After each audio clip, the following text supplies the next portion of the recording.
Okay, let's unpack this. We have received, I think, one of the most delightfully complex stacks of sources we've ever had to tackle. Oh, absolutely. It's a full-on genealogical deep dive into the entire wizarding world. And when you say entire, you really mean it. I do. And look, if you thought the connections kind of stopped at those pure blood alliances, the Sacred 28 list, you are about to be shocked. Because our source material details a kinship web so fast that one of the sources just quotes it as being, quote, completely mental. Which is honestly the perfect way to put it. What's so fascinating here, I think, is just the sheer scope. The scope, yeah. The ambition of this research. We've always kind of operated under the assumption that, the main pure blood families intermarried. Sure, that's a given. But the data we have here synthesizes a network that connects over 150 different characters. 150. Across 35 distinct families. And this isn't just, a list of ancient bloodlines. Yeah. It's a revelation that the entire central cast, heroes, villains, everyone in between, they're all genealogically intertwined. Often through multiple routes, which is the crazy part. Exactly. The entire magical society of Great Britain, and surprisingly, America, is basically one massive, deeply complex family. And that emphasis on complexity is what makes our mission today so compelling, right? We're going to be tracking the surprising, sometimes scandalous connections that link almost every major player you can think of. From the founders, literally. Right down to the kids currently riding the Hogwarts Express. It's the ultimate shortcut to understanding the foundational DNA of this society. And crucially, how the biggest conflicts are at their root just family feuds. Big, messy family feuds. We should probably approach this structurally, though, just to maintain some clarity. Oh, we have to. Because otherwise, this web of relationships would overwhelm, I think, even the most dedicated genealogists. We need some guideposts. Yep. So we'll start with the most ancient line, the Peverells and the Slytherins, which establishes that ultimate paradox, how Harry Potter and Lord Voldemort are actually kin. That's the historical root. That's the root. Okay, and then from there, we pivot to the Black family. We're calling this the Black Nexus, and you are going to see exactly why pretty quickly. It acts as the absolute center of this entire web. It's like a spider, having systematically married into almost every other significant pure bloodline over centuries. It's the mechanism, isn't it? It's the mechanism that brings our number of connected families up from, a handful to almost 30? And then finally, we'll bring it home in what we're calling the convergence section. Yeah. Locking in those modern, really familiar lines, the Weasleys, the Longbottoms, the Grangers, and showing how all these ancient threads merge into the contemporary narrative. Bringing our final connected family tally to a neat 35. So where do we begin? Let's start right at the beginning. The mythological order, in what we're calling the ancient nexus. This is the ultimate family reunion that defines the central conflict. The one that kicks it all off. Exactly. Here's where we figure out how Harry and Voldemort ended up on the same, very unwilling Christmas card. Right. So to establish this deep historical, we have to start with two foundational entities. First, Salazar Slytherin, one of the 4 legendary founders of Hogwarts. Of course. And second, the 3 Peverell brothers, Antioch, Cadmus, and as every enthusiast knows, these brothers are basically synonymous with the legend of the Deathly Hallows. the 3 artifacts designed to grant mastery over death. And it's that Peverell line that's the crucial ancient genetic tie that binds the hero and the villain together. It is. Specifically, if we follow the line of Cadmus Peverell, the middle brother, he was the one who possessed the resurrection. Yeah, the stone. And this artifact, it wasn't just lost to time, it was passed down through the century. And it eventually became the stone that was encased in the Gaunt family signet ring. The same ring, of course, that becomes one of Voldemort's most crucial Horcrux. Exact. So if you connect this to the bigger picture, the Peverell inheritance, literally the DNA of the central conflict. It dictates that Voldemort's lineage is literally cursed, in a way, by ownership of one of the Hallows. Right. And the Gaunt family, the ones who have this object, they're not just some random pureblood name either. Not at all. They are the direct, probably the most fanatical descendants of Salazar Slytherin himself. It's a closed loop, isn't it? It's a complete closed loop, starting maybe 1,000 years ago, focused entirely on blood purity and these incredibly powerful artifacts. And the source material tracks this connection through Slytherin's lineage, leading directly to a Gormlaith Gaunt and her sister, Rhiannon. So that establishes that deep historical root between the Gaunt, Slytherin, and the Peverells, all through that one object. The resurrections. It's really interesting that a focus on blood purity leads them to, murder their own kin just to control objects. Right.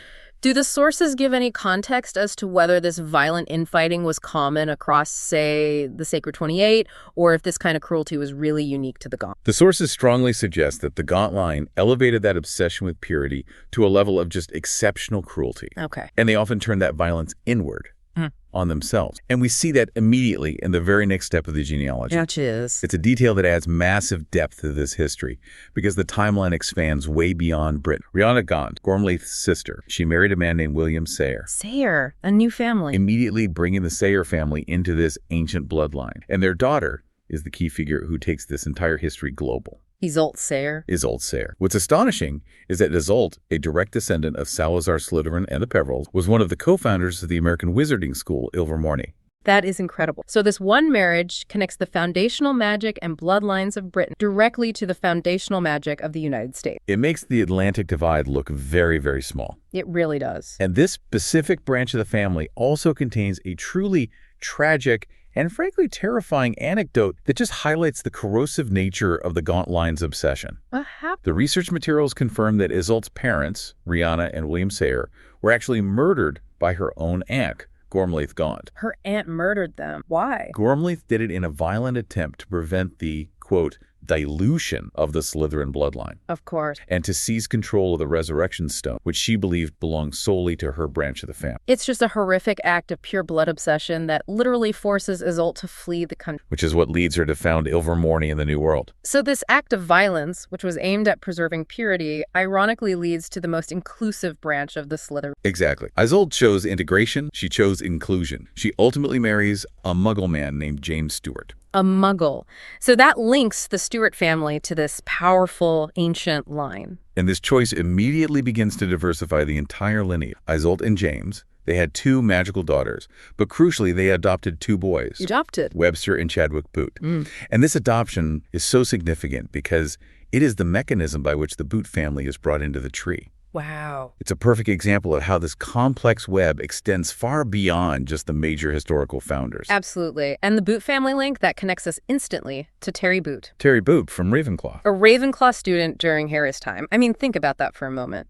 A student sitting in the Great Hall, a seemingly minor background character, is now revealed to be distantly related to one of the founders of Ilvermorny, a Muggle, and through the Gaunts to Slytherin himself. The interconnectedness of just the Hogwarts student body is simply staggering when you look at it like that. It is. But while that American branch, through Isolde, became expansive and, embraced Muggle elements, the English Gaunt line persisted. And carried that toxic bloodline forward. They maintained the pure blood madness in Europe through Corvinus Gaunt, who is the ancestor of Marvolo Gaunt, Merope, and Morphin. Right. This is the definitive dark branch, the one that clung so desperately to the past. This is it. The source traces the English line directly from Corvinus to Marvolo, and it culminates in Marvolo's daughter, Merope Gaunt. And her infatuation and her use of a love potion on the wealthy Muggle Tom Riddle Sr. Right. That resulted in a scandalous marriage, thereby bringing the Muggle Riddle family, a family completely outside of magic,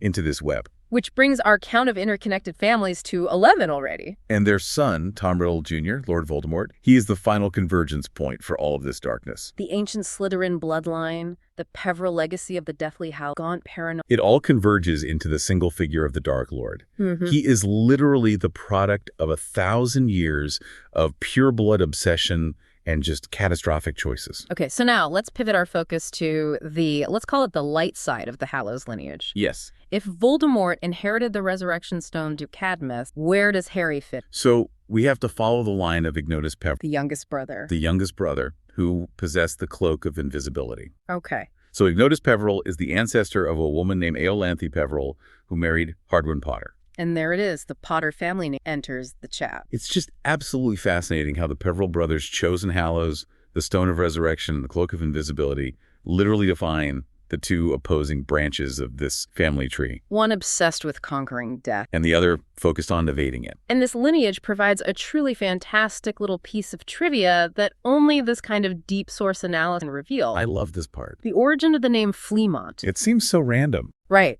So the line continues through Hardwin Potter to Henry Potter. The source material details that Henry's mother, a Mrs. Limit, was on her deathbed, and she desperately asked her son to keep her maiden name alive, otherwise it would just die out. This detail provides such a wonderful moment of just humanity, amidst all the pure-blood drama. It really does. So, when Henry Potter had a son, he cleverly combined his mother's name, Lemon, with his father's. Oh, wait. His father's name wasn't Fleamont. No, sorry. He combined his mother's surname with his name. He named his son Fleamont Potter. So Fleamont is a combination of family names. It wasn't a given name from a parent. It was a tribute to his mother's maiden name to preserve a forgotten lineage name. That makes so much more sense. Fleamont Potter, he married Euphemia, and they, of course, gave birth to Potter. And James, famously, married Lily Evans, a Muggle-born witch. Bringing the Evans family into the fold and producing Harry Potter. But we have to note the final, most contemporary Muggle connection on the Potter side. Yeah. Lily's sister, Petunia Evans,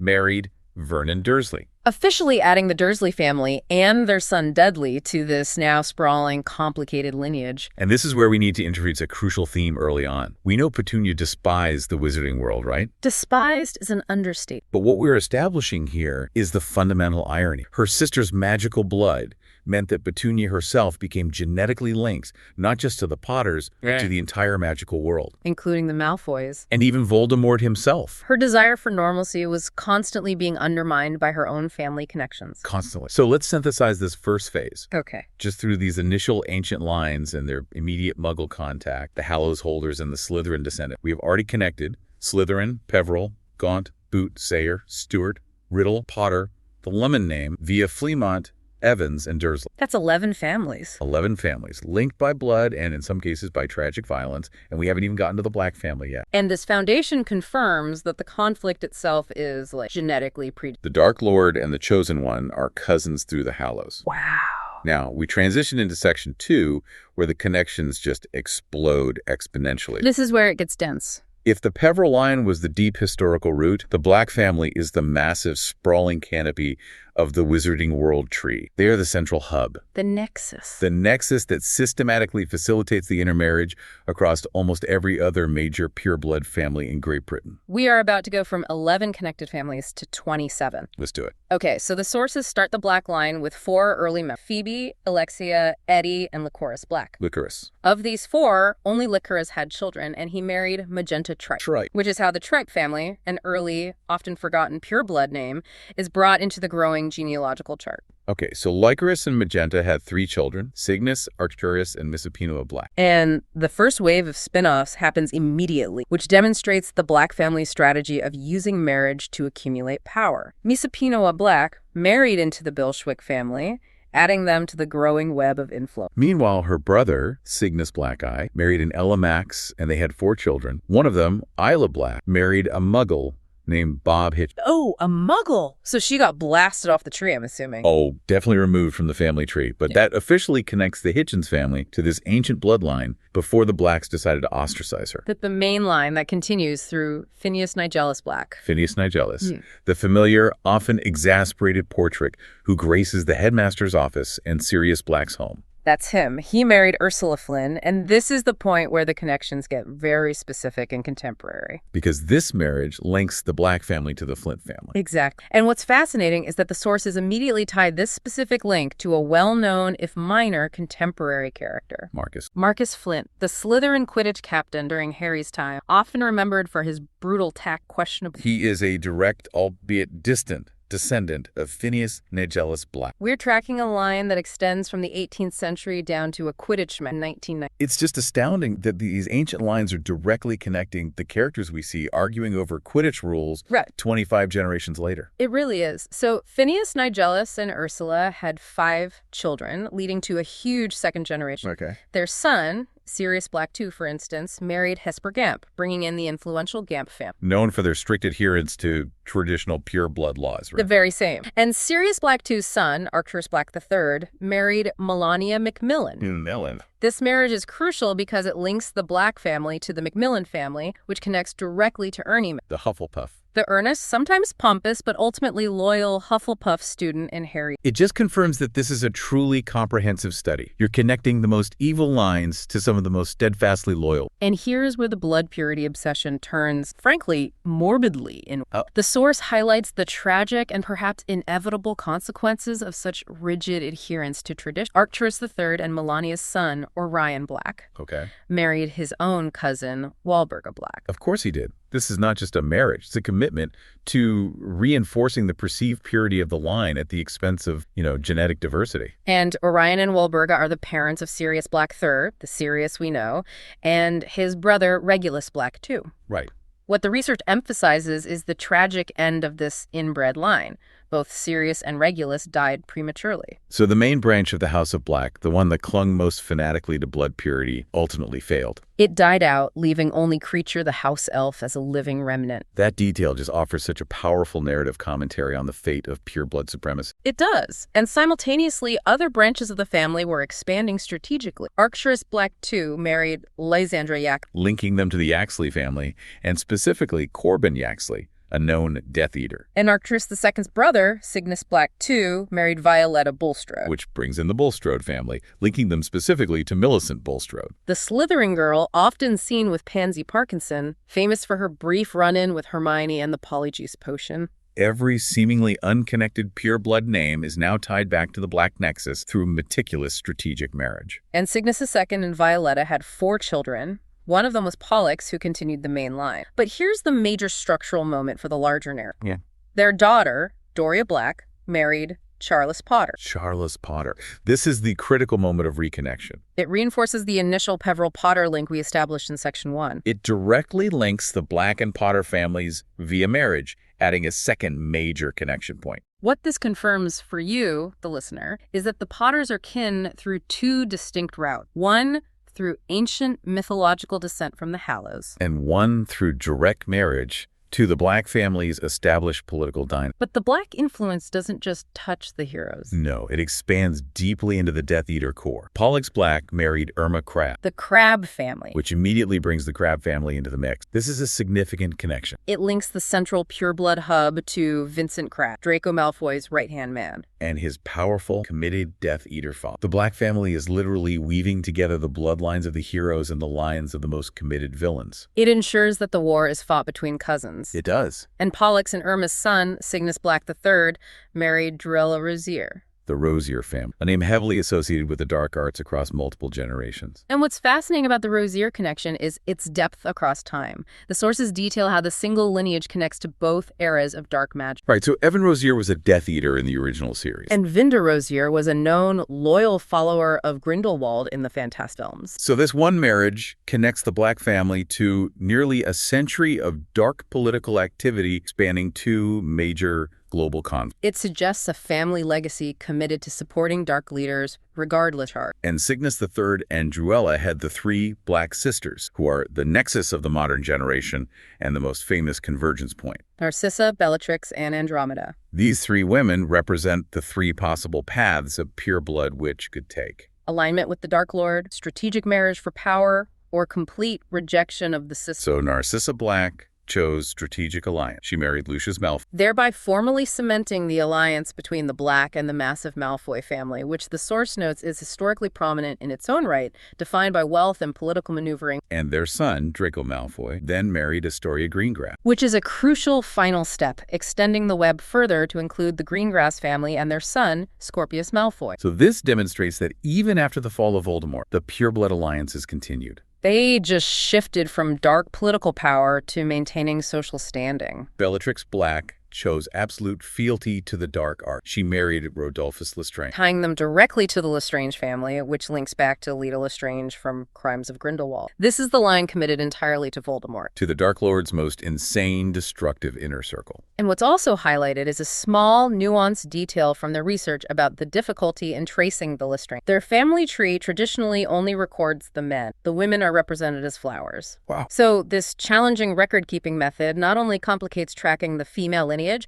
but powerfully underscores the deeply patriarchal and tradition-bound structure of these ancient houses. Where women existed primarily as conduits for blood. Precisely. And then there is Andromeda Black, the sister who chose love over blood status, resulting in her being violently blasted off the family tapestry by Walburga. She committed the ultimate transgression by marrying the Muggle-born Ted Tonks, which brings the Tonks family into the tree. And their daughter, Nymphadora Tonks, married Remus Lupin, bringing in the Lupin family and completing the connection to the Marauders. And specifically the werewolf community, which the Black family would have found utterly abhorrent. They had Teddy Lupin. This one family, the Blacks, has now linked the Potters, the Malfoys, the Lestranges, the Lupins, so many more. It's staggering. To summarize this staggering section, we added 16 families just through the Black family neck. Black, Tripe, Bilshwick, Hitchens, Flint, Gamp, Macmillan, Yaxley, Bulstrode, Crabbe, Rosier, Malfoy, Greengrass, Lestrange, Tom, and Lupin. The Black family truly acted as the central engine of the Wizarding world's political and social structure across... Okay, now we enter the final structural phase, the converge. We are bringing the narrative forward, focusing on how the major, familiar character lines of the Weasleys and Longbottom are cemented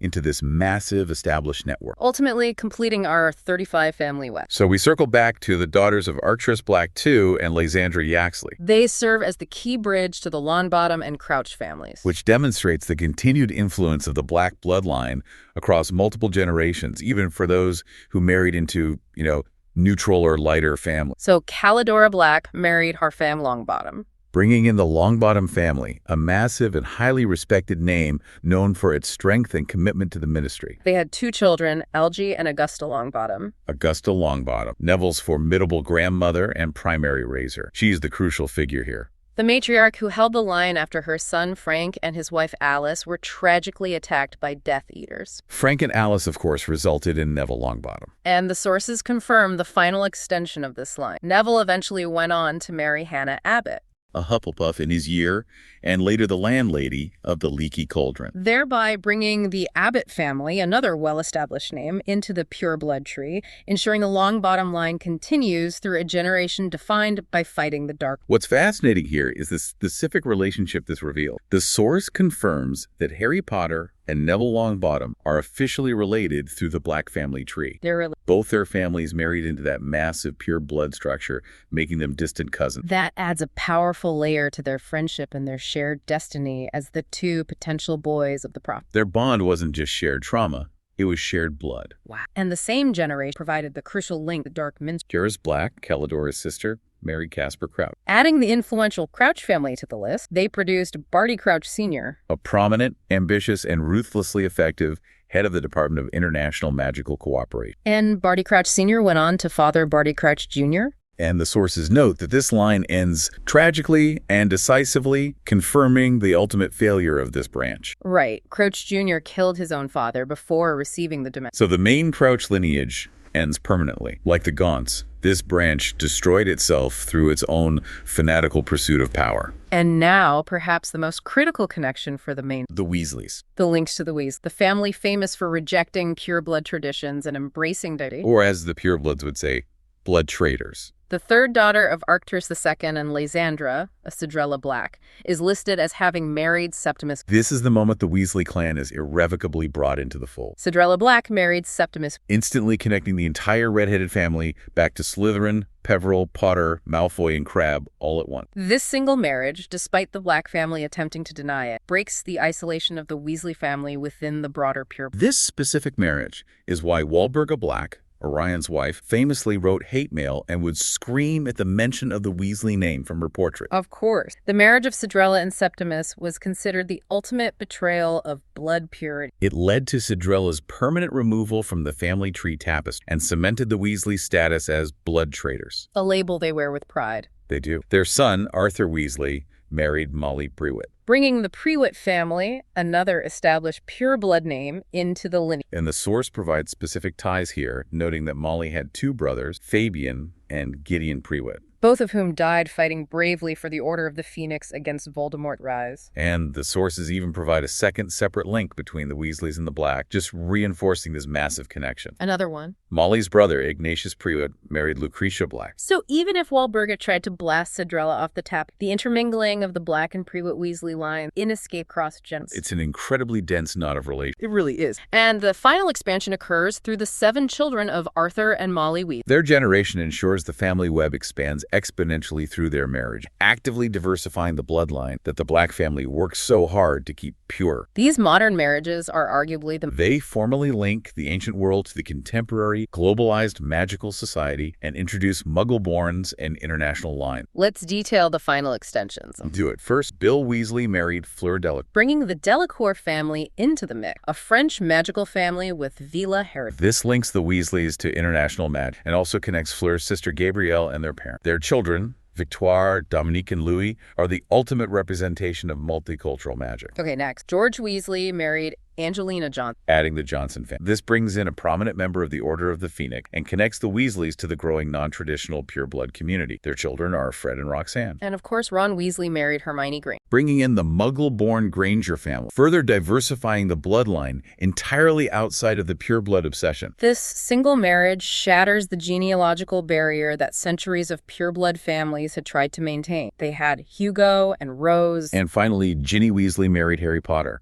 This is the second and most significant connection between the Potter line and the main tree. It formally unites the descendants of the Hallows and the descendants of the Black family in a loving, non-political union. Their children are James, Albus, and Lily. So, with the addition of the Longbottoms, Abbotts, Crouches, Weasleys, Prewetts, Delacours, Johnsons, and Grangers, our sources confirm that altogether there are 35 different families in the Harry Potter series related through these complex, interlocking lineages. It's a comprehensive look at the complete genealogical structure of the entire wizarding world, built on strategy, rebellion, and love. That is truly stunning. It is. We've built this magnificent, completely mental family tree across 1,000 years. Let's zoom out now and look at the truly bizarre and surprising structural takeaways the sources highlight. And then we can discuss the few families that somehow remain unconnected. What stands out immediately is the stunning universality of the connection between the antagonists and the protagonists. It really is. Through the marriage of James and Lily, the entire Dursley family, through Petunia, is technically related to almost every major character in the series. Which means Petunia, Vernon, and Dudley are genetically linked to Voldemort, the Weasleys, the Malfoys, and Sirius Black. Which makes that humorous detail from the source material app golden. Oh, I know what you're going to say. Vernon Dursley sitting at home, seeing Sirius Black man he despises and fears on the Muggle. And complaining about his hair. He is complaining about his own highly disdained, magically gifted, distant relative, completely unaware of the irony. It's perfect. And of course, the foundational revelation that defines the entire story. Harry Potter and Lord Voldemort are directly related. Through the ancient Peverell lines of Ignotus and Cadmus, linked by the ownership of the Hallows themselves. The great defining conflict of the age, the one that required 7 books and countless sacrifice, is at its root a generational family dispute over ancestral property. That's all it is. Furthermore, 3 out of the 4 Marauders become related to each other. How so? James Potter was related through his father's line marrying into the Black family twice. Right. Sirius Black was born a Black. And Remus Lupin married Nymphadora Tonks, who was a Black descendant through Andromeda. So that friendship wasn't just built on school camaraderie. It was built on shared, ancient, complex blood ties that bound them together before they even stepped onto the Hogwarts grounds. It was in their blood. So while the main 35 families are so tightly woven together, a few critical lines stand alone. Primarily the Dumbledores, Scamanders, and Lovegoods. And these outlier groups tend to be tightly knit among themselves, particularly drawing strong connections from the Fantastic era, which we should probably explore to cover the whole canon. We should. The source material shows a perfect bridge between the Fantastic Beasts era and the main Harry Potter narrative through the Scamanders and Love. So the Goldstein sisters, Tina and Queenie, married Newton and Theseus Scamander, respectively. So that connects the core cast of Fantastic Beasts into one tightly linked unit. And that connection extends seamlessly into the next generation, tying them into the core Harry Potter secondary cast. Newton and Tina's grandson, Rolf Scamander, married Luna Lovegood, daughter of Xenophilius and Pandora Lovegood. They had 2 children, Lorcan and Lysander. This means almost the entire Fantastic Beasts cast is related, and they are all now related to the Lovegood family, tying the newer characters directly into one of the most beloved names from the later books. And we should also note that Queenie Goldstein married the Muggle Jacob Kowalski, bringing another non-magical name into this separate but vast lineage, which mirrors the diverse choices of the Weasley children. And finally, we have to discuss the Dumbledore line. The research emphasizes that the Dumbledore family remains the one major family that cannot be connected to any other major line established in our 30-family web. They stand completely alone, genealogically. It's a fascinating anomaly given their immense importance. So why the isolation? What do the sources say? Well, we can only deduce from the provided information, but it suggests a profound intentional separation. Albus Dumbledore and his family lived in relative seclusion in Godric's Hollow, dealing with extraordinary internal drama. Right. Ariana's tragedy, their mother's death, Aberforth, goat troubles. The Dumbledores were apparently too busy dealing with their own complicated history to participate in the strategic intermarriages that define the other pure bloodlines. But the internal complexity of the Dumbledore line still expanded dramatically, as the source confirms a major revelation from the Fantastic canon. Credence Barebone. He is actually Aurelius Dumbledore, the son of Aberforth, which makes Aurelius Albus Dumbledore's nephew. So even if they didn't link externally to the Potters or Black, their internal family drama of secret siblings and hidden children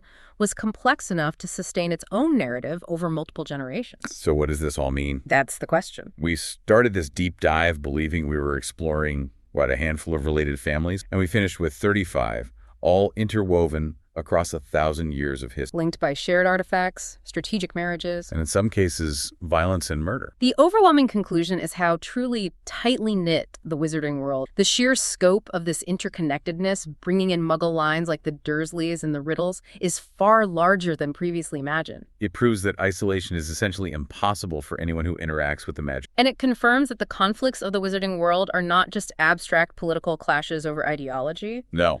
They are quite literally generational family feuds played out on a globe. Involving cousins, distant aunts, and adopted kin fighting over blood status and ancient artifacts. And that brings us back to our final provocative thought for you to mull over. We established that the Dursleys are related to almost every Voldemort, the Potters, the Weasleys, the Malfoys. Considering magical blood runs so wide, Petunia Evans' extended family, what does that imply about the nature of magic? That's a great question. Was her intense, lifelong animosity towards magic an attempt to separate herself from a deeply complex, inescapable magical family legacy that she felt excluded from? Or that she actively fought against? Exactly. She spent her life trying to be normal, but genetically, she was perhaps the most connected entire series. Her prejudice wasn't just simple dislike, but a profoundly personal, familial rejection of a world never fast. For someone who wanted nothing more than to be normal, yet was genetically linked to the entirety of the magical world. It elevates her prejudice from simple dislike, personal, familial rejection born of envy, fear, and... Indeed. We've seen the whole web, folks. Thank you for diving deep.